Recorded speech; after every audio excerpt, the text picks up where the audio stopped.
இந்த அனைத்து இந்திய அண்ணா திராவிட முன்னேற்ற கழகத்தில் புரட்சித் தலைவரால் நான் அடையாளம் காட்டப்பட்டது.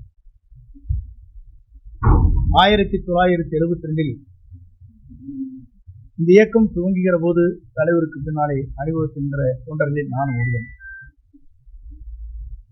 புரட்சித் தலைவரால் ஈர்க்கப்பட்டு 75 பொதுக்குழு கோவையிலே பிரசிடன்ட் ஹாலிலே நடைபெறுகிற போது அதற்கு முழு பொறுப்பையும் அண்ணன் அரங்கநாயகம் மணிமாறன் என்னிடத்தில் ஒப்படைத்தார். அந்த பணிகளை தலைவர் பாராட்டுகின்ற அளவிற்கு அந்த பணிகளை நாங்கள் முடித்து அவர் இருக்கின்ற சத்யா ஸ்டுடியோவை சந்திக்கின்ற போது அவர் என்னை கட்டிப்பிடித்து தழுவி, ஒரு இளைஞராக இருக்கிற நீங்கள் இந்த பணிகளை ஆட்சியருக்கு நான் பாராட்டுகிறேன் என்று பாராட்டினேன். அப்போதெல்லாம் எதிர்கட்சியை சார்ந்தவர் சொன்னார்கள், இந்த கட்சி 100 நாட்கள் கூட நடக்காது, 100 நாட்களிலே 100 நாள் படம் என்று சொல்வார்களே, அதை போல மறைந்துவிடும்.